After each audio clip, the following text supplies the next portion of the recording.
Hey everyone, I hope you are doing well in these uncertain times, but something you can count on is that you know that life will continue once social distancing is over.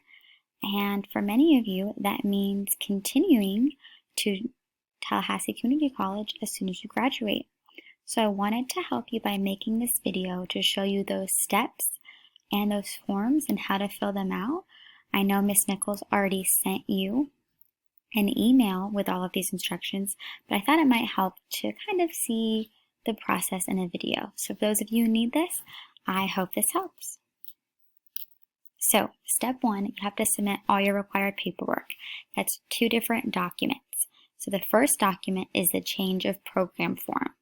So this is saying, hey, I am consenting that I am no longer going to be a dual enrollment student. I'm now going to be seeking a degree from Tallahassee Community College as a full-time student. You also need to submit a residency declaration for tuition purposes. So you know, and I know, and Godby knows that you live in Florida, but Tallahassee Community College needs documents that prove that you are a Florida resident. That way you can be charged in-state tuition. You do not want to be charged out-of-state tuition. So these documents are super important to get turned in and get turned in pretty quickly. So both of the documents should be submitted only to Brooke Stone. Her email is right here, stoneb@tcc.fl.edu. Many of you have spoken to her before and reached out to her. She's a great person to help you along in this process. And so those forms are going to be sent directly to her. Let's take a pause real quick and actually go look at these forms. So you're starting off with this change of program form. I'm going to show you a sample of what this looks like completed, but this is the blank version that you were emailed. If you need this emailed due to you again, just let me know. So a sample one filled out is here. So you're putting your student ID number here. Current term, you're going to put spring 2020, because that's the current term that we are in. You only need either your home or cell phone number. Then you want to add as your primary objective 1001. That just is indicating that you plan on transferring to a college or university after your time at TCC. And you want to remove 3007. That's indicating that you were a dual enrollment student. You will then sign and date, and then the dual enrollment coordinator will do all of this for you once you submit this. If you wanted to add a different code, say you know that you are going to stay at TCC and you're going to do one of their AS programs or their BSN program, or you plan on doing a certificate or any of these kind of programs, you could indicate those here.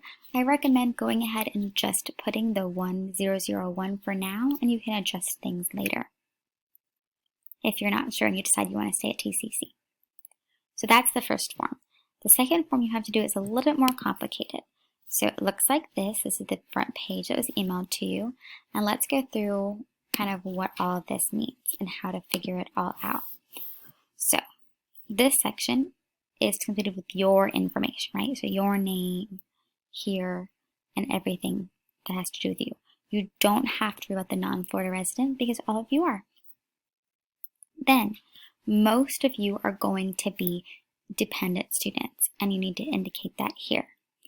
So if you are under 24, not married, not active military, and you don't make more than $6,000 a year, then you are a dependent student.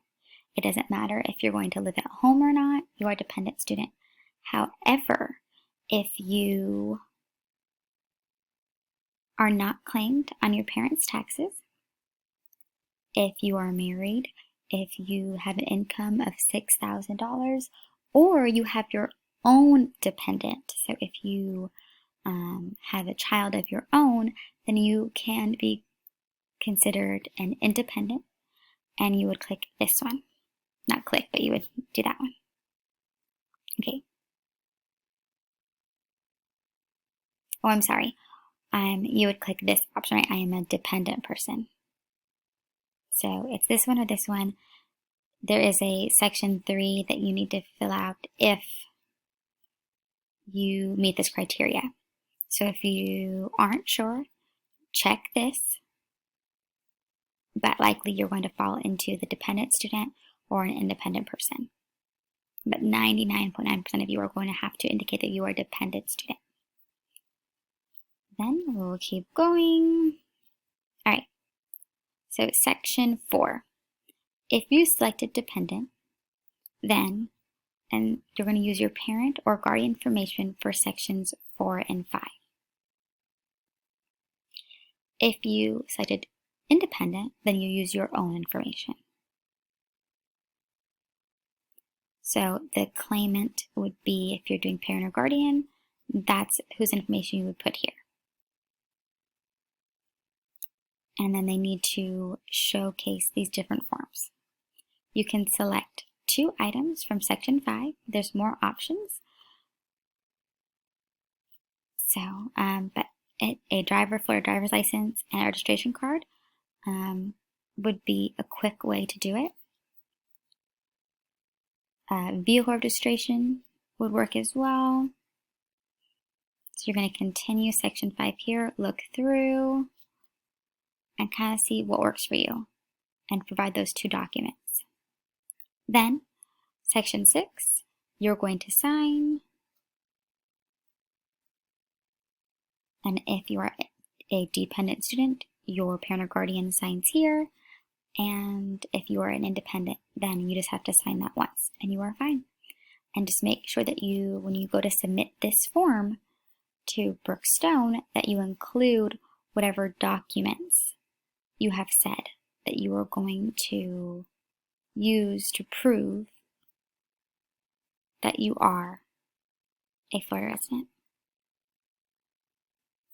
If there's any more questions on that, please don't hesitate to ask.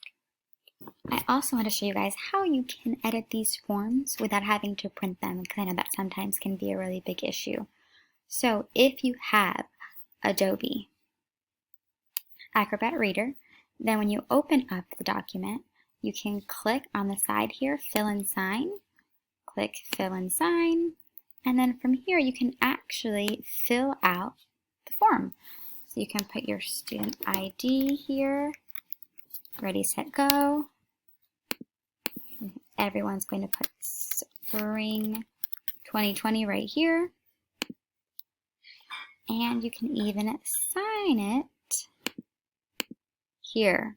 So actually, if you click sign, you can, mine's already created, but you can create your own signature and add it to the document, and you're good to go. This can be done on both forms to make things a little bit easier for you. Now, if you are a Mac user, there's also a way to do this if you don't download Adobe, but I recommend that you go through Adobe. If you are a Mac user, you can just open up Preview and mark the text, but I recommend everyone to just download. Again, it's Acrobat Reader, it's free, that way you can fill out the forms this way and not have to worry about printing. Once you're done, you just close out of it, you press Save Document, save to your computer, and you'll upload it to your email client and send it out to Brookstone as soon as you're ready. So step 2 is that you need to complete the new student pre-orientation. This is online.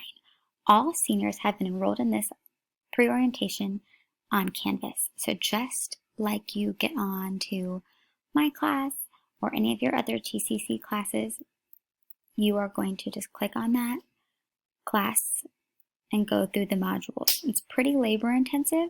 It's not difficult, but it will take a little bit of time. So make sure you put enough time aside to sit down and get that done, or to do it in small increments.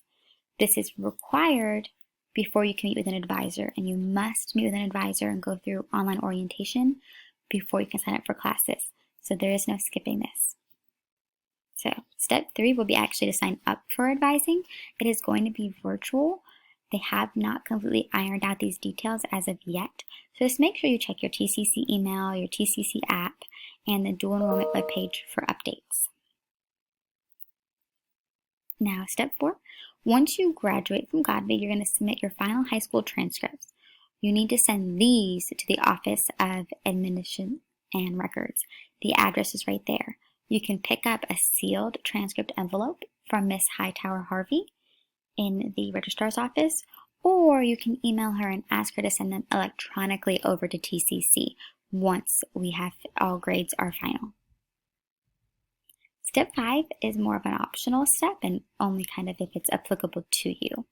So if you have additional test scores from College Board because of AP, or you want to send them your SAT or ACT scores just because you kind of feel like it,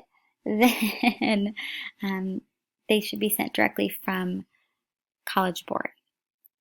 So if any of you have taken AP classes and earned credit through AP, then you do need to go on College Board and make sure that TCC has been given those test results.